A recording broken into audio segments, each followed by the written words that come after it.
बलरं गोपादिदेवनं शरणागतं दीनानाथं। बलि कहता है कि पूजा पाठ बंद करो, मेरी पूजा करो। हम तो भूल ही गए कि आज कृष्ण जन्म है। चलते हैं थोड़ा और समय लेते हुए आप लोगों का। तो आज जब चारों ओर हाहाकार हुआ ना, तो अतिथि माँ के गर्भ से वामन भगवान का जन्म हुआ भादों के महीने में। बोलो वामन भगवान। भादों माह की शुक्ल पक्ष द्वादशी के दिन वामन भगवान प्रकट हुए।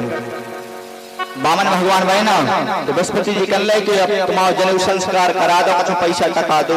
पंडित जी बहुत मांग लो में चालू रखते ले आओ। तो उन्होंने कहा नहीं, ये क्या चाहिए? तो मुझे त्रिलोक की संपत्ति चाहिए। कि किसके पास है? बलि के पास। आज भगवान बलि के पास गए। बलि यज्ञ कर रहा था कि आज भगवान पधारे हैं, तो बलि ने यज्ञ बंद करे, दौड़े दौड़े गए भगवान। अरे भाग्य हमारे की ब्राह्मण देवता पधारे हैं। अगर ब्राह्मण या कोई संत आपके घर आ जाए ना, तो उनको जलपान कराएं, भोजन कराएं। क्यों? संत या ब्राह्मण अगर आपके घर उपस्थित के आए तो समझ जाना आपके पुण्यों का उदय हुआ है कि आज भगवान पधारे हैं। बलि के तो सब बढ़िया है कि पंडित जी का चाहना बताओ? तो कहने लगे सब ठीक है, मैं कुछ नहीं चाहना। भगवान कहने बहुत जितने दाल रोटी रहे संतुष्ट हैं। नहीं नहीं, मेरे दरवाजे कोई खाली हाथ नहीं जाता। बताओ क्या चाहिए? मैं यज्ञ कर रहा हूँ, मेरा नियम है कि मैं पंडितों को दान देता हूँ, और किसी से पूछ लो मेरा दानवीर में नाम आता है, मेरा नाम बलि है। भगवान कहने रो नहीं, इतने गिड़गिड़ा रहा है, तो हमें कुछ नहीं चाहने, और देना है तो 3 पग भूमि का दान दोगे। क्या कहा? 3 पग। तो बलि करने बताओ 10-25 एकड़ मांगते तो हम दे देते। 3 पग मांगे रहे, 3 पांव रखते, आप इतने से पैर हैं। भगवान कहने देने दो, नहीं तो हम दूसरे के जा रहे। तो बलि करने ले लो लो। तो कहने ऐसे थोड़ी चाहिए पंडित या संकल्प करें हम। तो बलि कहने हम संकल्प थोड़ी करें, गांव के का के घटवार के 3 पग भूमि देवे को संकल्प कर दो, दिखावो। तो बलि कहने तो हम नहीं लें। तो जब शुक्राचार्य जी कहने पंडित जी बहुत चालू लग रहे, गड़बड़ है कुछ। तो जैसे आज बलि ने कलश लिया ना, गंगा जल उसमें एक छिद्र होता है, तो गए अंदर जाके शुक्राचार्य छुप गए। तो जल डाले संकल्प लाजे तो आए ना। तो भगवान ने कुशा लेकर जिसमें डारे शुक्राचार्य की आंख फूट गई। भाग गए। कल कोई ले रहा हमारी तो वैसे ही आंख फूट गई, हमें क्या करें। तो आज बलि ने संकल्प दिया कि मैं बलि राजा देवजन संकल्प करता हूँ कि तुम्हें 3 पग भूमि का दान करता हूँ। जैसे दान किया ना, इतने में भगवान विकराल रूप में प्रकट हो गए। बोलो भगवत्सल भगवान की। भगवान ने अपना रूप बनाकर इतने से बलि ने ऊपर देखो, अकेले हाथ ही दिखा रहा, भगवान ने दिखा रहा। तो सुखदेव जी करने परीक्षित करने, भगवान बहुत चीटिंग करा, धोखेबाज है। दुकान की कपड़ा ले जाओ, सो पहले 1 मीटर दिखाओ, जब वो कपड़ा देवे सो तुम बांस लेके पहुंच जाओ कि जो 1 मीटर। अरे जितना था उतना लो। भगवान आज विकराल रूप में प्रकट है। कहने बलि बताओ मैं 3 पग कहाँ रखूं? तो कहने भगवान आज भगवान ने जैसे ही नापा ना, तो 1 ही पग में पूरा वैकुंठ स्वर्ग सब नाप लिया, दूसरे में तरातल स्वतल लोकल सब नाप ले, और तीसरा पग में पूरे सब नाप लो। बलि बताओ तीसरा पग कहाँ रखा? तो बलि करने कुछ बचे ही नहीं। कहने भगवान धन बड़ा की धनवान। तो भगवान कहने धनवान की तीसरा पग हमारे सिर पर रख दो। तो भगवान ने बलि के ऊपर रखा। इतने में भगवान उस बात से भगवान प्रसन्न हो गए। कहने बलि मैं तेरी भक्ति से प्रसन्न हूँ, वरदान मांगो। तो बलि कहने मोए कुछ नहीं चाहने, और जो आपको रूप देख के हम पर रहो नहीं गो, तो हमारे घर है जो हम जो चाहो तो 24 घंटे तो हमारे सामने रहो। भगवान कहने बहुत बदमाश है, हमें द्वार पाले बना रहे हो कि ना माए से जाओ तुम द्वार दूर में ठाड़े रहो।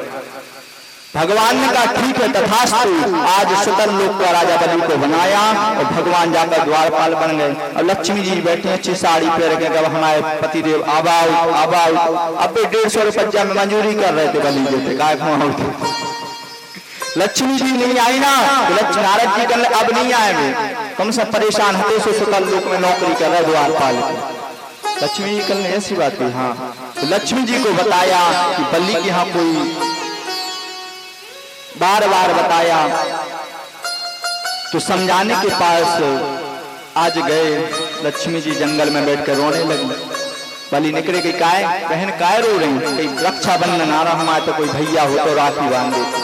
बलि कहने हमारे तो बहन नहीं है, हमारे तो चलो अगर आपको अच्छो लगे तो। लोग आ गए, रक्षाबंधन की राखी बनवाई और कलाई में।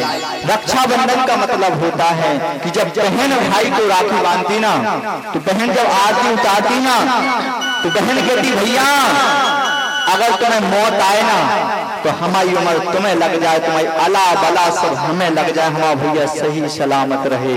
रक्षाबंधन का त्योहार वो होता है। और भाई राखी बंधवाकर कहता बहन तुम्हें जीवन में जब मेरी जरूरत पड़ेगी मैंने कलाई में राखी बंधवाई, मैं घर द्वार त्याग दूंगा, एक बार अपने प्राण त्याग दूंगा, लेकिन तुम्हारी रक्षा करूंगा। राखी बंधवाकर भाई वचन देता है। अब तो माहौल ही बदल गया, राखी बंधी नहीं बहन बटुआ पहले देखती भरे के नहीं भरे, 500-1000 रुपया दो, हमें नहीं चाहने, हम तो सब देख रहे, पैसा ले आओ लक्ष्मी। हमारी भी एक बहन है रक्षाबंधन अवसर तो भागवत को मुहूर्त काट दो, घर ही जाने आओ। आज ऐसे पावन पुनीत में बलि से राखी बंधवाई। बलि कहने मांगो बहन क्या चाहिए, कहने भैया सब है, बहुत बड़ा मकान है, द्वार पाल लेंगे, जो ही दे दो, हमें कुछ नहीं चाहिए। तो बलि कहने तुम बहन तो आओ नहीं, सही बताओ क्यों आओ। इतने में लक्ष्मी मैया प्रकट हो गई। बोलो लक्ष्मी मैया लक्ष्मी जी। बलि क्या कहने लगे मेरे भाग्य तो देखो, दुनिया वाले या नारायण से या लक्ष्मी से पैसा मांगते हैं।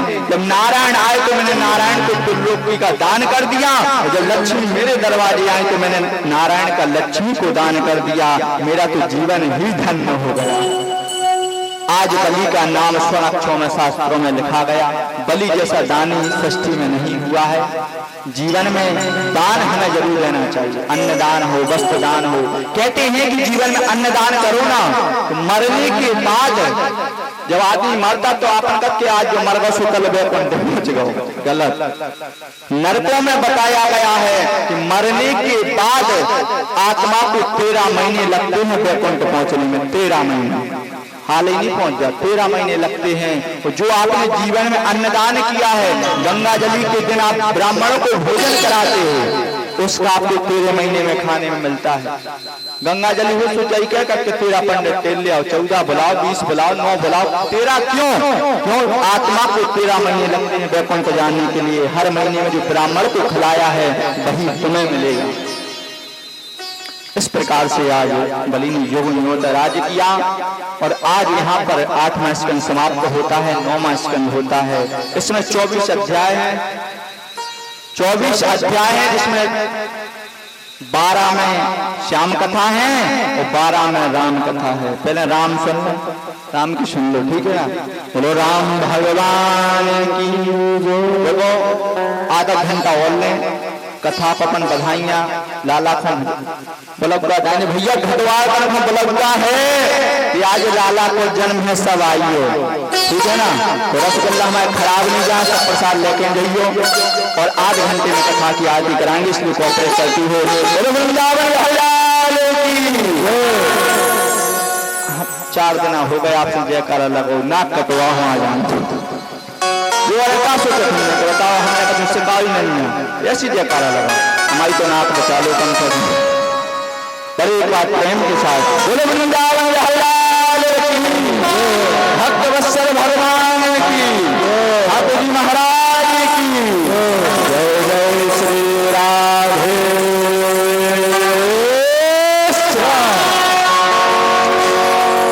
श्री कृष्ण गोविंद हरे मुरारी हे नाथ नारायण वासुदेव श्री कृष्ण गोविंद हरे मुरारी।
हैं राम कथा में, यहाँ पर सूर्यवंश का वर्णन आया है।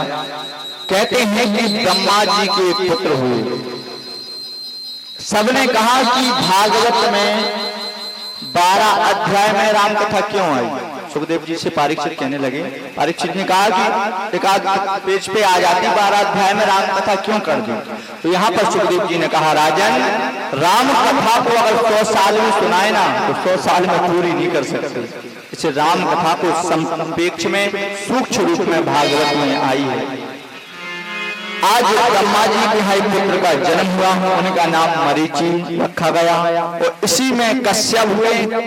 कश्यप के वंश में मनु महाराज हुए। मनु के इच्छा नाभि और इन्हीं के महाराज के वंश में दादा परदादाओं के नाभाग के यहाँ भक्तराज अम्बरीश जी हुए। अम्बरीश जी ने भगवान की अनंत तपस्या की थी और दुर्वासा आए। इधर अम्बरीश जी व्रत कर रहे थे। वो कभी कभी आपने देखा तिथि डबल पड़ जाती है, दूसरे दिन दुआ लग जाए, 13 हो जाए। तो पुण्य सोचा कि अगर ये आए हैं दुर्वासा जी करने, नदी में स्नान करके आ रहे, प्रसाद में भोजन पाएंगे। अम्बरीश जी ने देखा शाम हो गई, अगर मैंने प्रसाद नहीं पाया, जल नहीं पाया तो त्रयोदशी लग जाएगी, मेरा व्रत खंडित हो जाएगा। इनने चिन्ना में लिया, पंचा में तो पी गए। दुर्वासा कहने लगी, पंडित को घर में बुला कर खुद खा रहे। उन्होंने केसों को तोड़ा, उसमें से चट्टा नाम की राक्षसनी आई, करने जाओ अम्बरीश को खत्म करो। तो सुदर्शन आया तो उसको नष्ट किया। अब दुर्वासा नारायण सबकी शरण में गए, लेकिन किसी ने रक्षा नहीं की। आज अम्बरीश के कहीं पर उन्होंने रोका और इसी कुल में आगे चल के इच्छा को रघुनाथ हुए होने के कारण रघु हुए ना, तो तब से सूर्यवंश का नाम रघुवंश हो गया। ऐसा भागवत में वर्णन आया है। सत्यवत हुए और ऐसी कुल में सगर हुए। सगर के 100 पुत्र दादा परदादा थे। एक कपिल देव नारायण जी तपस्या कर रहे थे ना, वो कुछ घोड़ा लेकर आए, इनके छोटे छोटे बाल गोपाल छोटे से और घोड़ा बांध दिया। देखो महात्मा ने मेरा घोड़ा चुरा लिया। तो कपिल के नेत्र खुले ना, तो 100 के 100 पुत्र नष्ट हो। अब इनका उद्धार कैसे हो। तो इनने सबने, आयुष्मान के दादा ने यज्ञ में सब किया, दिलीप आए, इन्होंने सबने कही गंगा लाओ, गंगा के द्वारा सबका कल्याण हो जाए। सबने बताया लेकिन कोई नहीं लाया। तो भागीरथ, इसी कुल में भागीरथ हुए, वैकुंठ जाकर सभी की जटा से गंगा को लाए। भागीरथ ने इलाहाबाद में गंगा को छोड़ा। तो कहते हैं कि गंगा में अस्थियों का विसर्जन करने से मोक्ष की प्राप्ति हो जाती है, इसलिए इलाहाबाद जाते हैं। अगर इलाहाबाद में मोक्ष नहीं मिला तो ये क्यों बंदा तो है हंसते लोड। इलाहाबाद जाना कितना बड़ा पापी हो, अगर आपने इलाहाबाद में स्नान कर लिया ना तो पाप मुक्त हो जाए। इसलिए मैंने आपको बताया था कि हमारे भारत में सब 2 गंगा हैं, एक भागीरथी गंगा, एक भागवती गंगा। भागीरथी गंगा जो भी वर्तमान में इलाहाबाद में है, और भागीरथी गंगा, भागवती गंगा 4 दिन से आपके घटवार में रामकृष्ण के दरवाजे पे। अब डिसाइड आपको करने के 5-2 को खर्च करके इलाहाबाद जाने कि गांव को गांव में दूर में। दोनों में अंतर भी बहुत अच्छा है। इलाहाबाद जाओ ना तो इलाहाबाद स्नान करो तो बोर्ड पे लिखी रहती, बड़ी बड़ी चेनें बनी रहती और लाल बोर्ड पर लिखा रहता है कि ज्यादा गहराई में जाओगे तो मर जाओगे। अब 2000 को खर्च करो, मर भी जाओगे। तब राजा परीक्षित जी ने कहा कि भागवत की क्या महिमा है। तो कहा है कि उस गंगा की ज्यादा गहराई में जाओगे तो मर जाओगे, और भागवत की जितनी गंगा की गहराई में जाओगे तो तर जाओगे। इतने आप सुनो, भागवत से तर ही दो। अब मरना है या तरना है तो आपके ऊपर डिसाइड है कि आपको मरना है तो इलाहाबाद जाओ, वो तरना है तो कल से कथा सुनोगे आप। किस किस को मरना है। अच्छा, सब तर भी आए बैठे।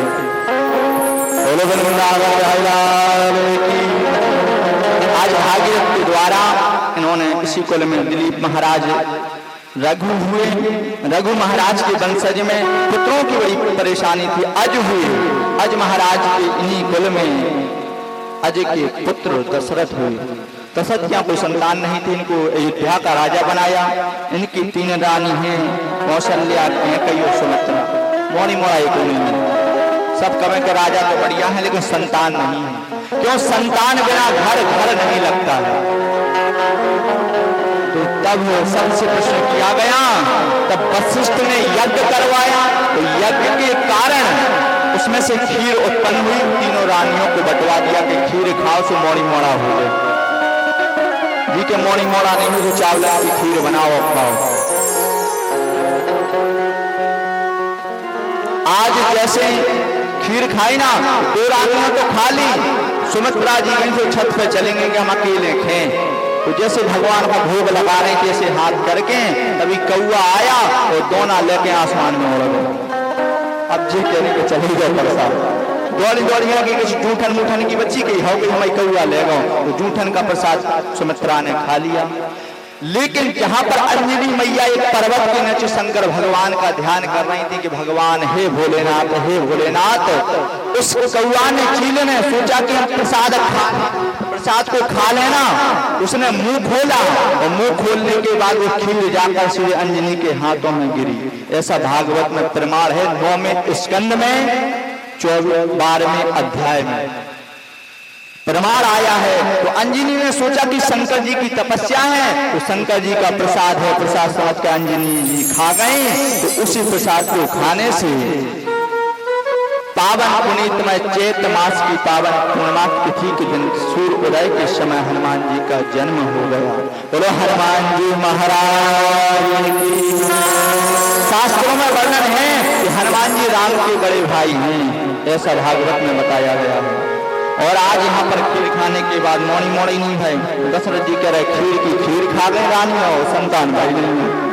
आज चैत मास की शुक्ल पक्ष अष्टमी तिथि को दशरथ जी टेल रहे कि कोई तो भाव नहीं आवे ना तो भाव नहीं।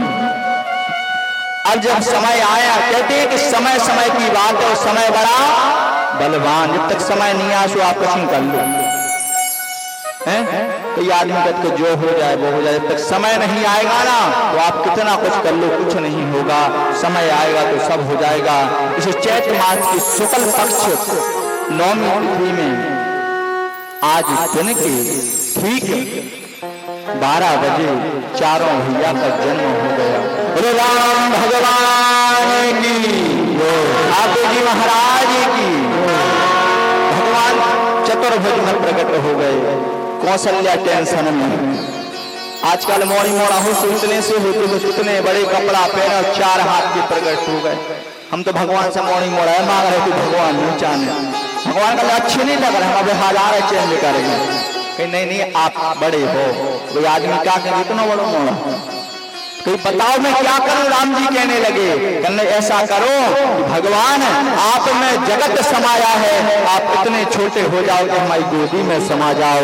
ऐसे कौशल्या ने कहा तो भगवान छोटे बनकर रोने लगे। बोले राम भगवान की। इस प्रकार चारों भैया का जन्म हुआ। और जन्म होने के बाद इन्हीं बड़े भाव से सब लोगों ने संकीर्तन गान किया, बड़े धूमधाम से उनका जन्मोत्सव मनाया। कहते हैं कि राम कथा में फिर इनका नामकरण किया गया। संपेक्ष में सूक्ष्म रूप में कथा को श्रवण करते हैं। तीर्णा रामं जरणं यातं भगवानं गोविंदोदनं दिवायं वंदनं जनकपूजानं स्वयंवरं अयोध्या आगमनं देव स्वागतम् श्रीरामं वनवासं सीताहरणं जटायुमरणं रामदेवादिवन्दनं रावणमरणं रावदेवनं अयोध्यादेववन्दनं। बोलो राम भगवान की। शास्त्र कहते हैं कि भगवान आज ऐसे पावन पुनीतमय, सब कहते हैं कि राम ने रावण को मारने के लिए जन्म लिया था, ये नहीं कहते। ऐसा कोई रामायण में विधान नहीं है भागवत में। राम चाहते ना तो अयोध्या में बैठे बैठे रावण को मार देते, उतने बैठे बैठे। लेकिन रावण का पुत्र था मेघनाथ।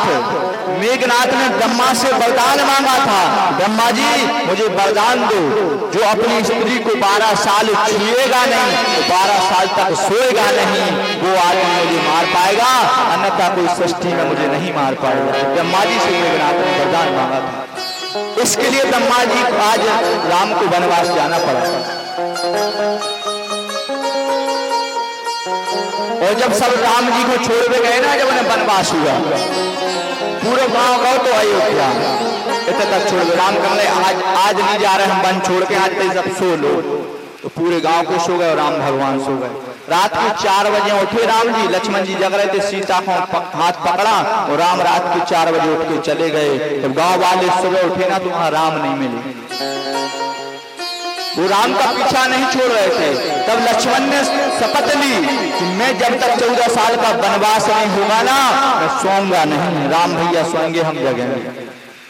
तो इसलिए जब राम लक्ष्मण जी भी तो 12 साल सोए नहीं होते, 14 साल ने 2 साल अगर प्लस हो जाए तो अगर सो गए या खाए पीने में लगे तो 12 साल बचे रहे। तो मेघनाथ को मारने के लिए आज राम को वनवास जाना पड़ा। दूसरी बात, सब कहते हैं, आज कई को पता चला कि राजा दशरथ ने कहा है कि हम अपने पुत्र को राजा बनाएंगे।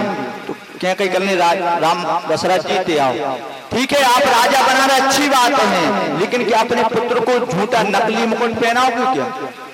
आप लोगों को याद हो कि बाली ने एक बार जी युद्ध से लौट रहे थे तो बाली ने दशरथ को पकड़ लिया था, कहने अपनी पत्नी हमें दो, नहीं तो हम अपना राज दो। तो राजा सोचने लगे बताओ पत्नी कैसे दे दें। तो उन्हें दशरथ ने बाली के कहने पर आज अपना सोने का राज मुकुट उतार कर बाली को दे दिया, भैया जे रख लो, मेरी पत्नी छोड़ दो। तो आज कैकेयी ने कहा कि जो ओरिजिनल मुकुट है वो तो बाली के पास है, झूठा मुकुट हम अपनी संतान को नहीं कह सकते। राम से कहो कि मुकुट लेके आए बाली से, बाली को मारे और मुकुट लेके आए, फिर राजा बनाएंगे। इसलिए राम को वनवास जाना पड़ा। भागवत में प्रमाण आया है। इस प्रकार राम कथा समापन। राम भगवान की। चलते हैं श्याम कथा में। आज मथुरा के राजा उग्रसेन की एक पुत्र है, उसका नाम है कंस। बहुत अच्छा है बेटा, पापा इतने बुलाए तो वो पाली जाए, पिताजी का ले जाने में पाली जाए। कहना पापा तुम बूढ़े हो गए, रिटायर्ड हो जाओ, हम राजा बने, हम राज करें। भैया कहना वे कैसे? शास्त्र कहते हैं जब तक किसी का पिता हो ना, अगर किसी के पिताजी जिंदा है तो पूरी जमीन जायदाद लड़कों के नाम नहीं आ सकती। जब पिताजी जी जब आए तो वो कहना हम जिंदा हैं, हम राज करें, जब फिर तुम्हें बाद में राजा बनाए। कहना पापा तुम बूढ़े हो गए, भागो हम बने। तो बार बार मना किया, रोका, नहीं माने तो उसने सिपाहियों द्वारा ने जेल में पटक दिया और खुद पंडितन हो बुलाकर कहने हम 1000 की जगह 10-10 हजार दे, हमें राजा बना। और गांव के लालची पंडित सब धोती बता पैर गए पहुंच गए, बिना मुहूर्त को राजा बना दो। मथुरा का राजा बनाया, इसने चारों ओर हाहाकार करवा दिया, हाहाकार करवाया। महाराज तो जैसे राजा बन गए, कहना पाठ पूजा बंद करो, हमारा भजन करो, नहीं तो हम सब एक करके मरवा। तो ठीक है। इसकी बहन थी चचेरी बहन, उसका नाम था देवकी, बहुत प्रेम करता था, बहुत ज्यादा। और वासुदेव को बुलाकर अच्छो ब्याह करें, अच्छी खूब पंगत दे, ठोक सब गए थे, हम भी गए थे रसगुल्ला खा गए, सब गए पंगत खाने। तो कंस ने ब्याह करवाया, तो सुबह विदा का टाइम आया ना, तो उतने से जब विदा होने लगी तो कंस रो रहा था, बहुत अच्छे से रो रहा था। तभी बादलों से आकाशवाणी हो गई कि अहम ब्राह्मणं भगवान यस्या कंसं मरणम्। आकाशवाणी हो गई, कंस जिस बहन का तू लाल प्यार से विवाह कर रहा है ना, उसका आत्मा लाल, तेरा काल होगा, तेरा काल होगा, काल होगा। इतने में आकाशवाणी बंद हो गई। कंस रो रहे थे, कपड़ा उठाकर आशुदा पहुंचने लगे। बताओ हमारी बहन को मोड़ा, हमें मारे, तलवार नहीं। वो रथ पर बैठी थी, विदा का टाइम था, तो बालों को पकड़ा, रथ से देवकी को नीचे पटका, जैसे तलवार से मारने का प्रहार किया तो वासुदेव जी ने बचा लिया। ऐसा करो पत्नी हमने विवाह किया है, पति का मतलब है अगर पत्नी को परेशानी है तो पति दूर करेगा, और पति को परेशानी है तो पत्नी दूर करेगी। यही तो शास्त्रों कहते हैं कि शादी के बाद पति ही परमेश्वर है।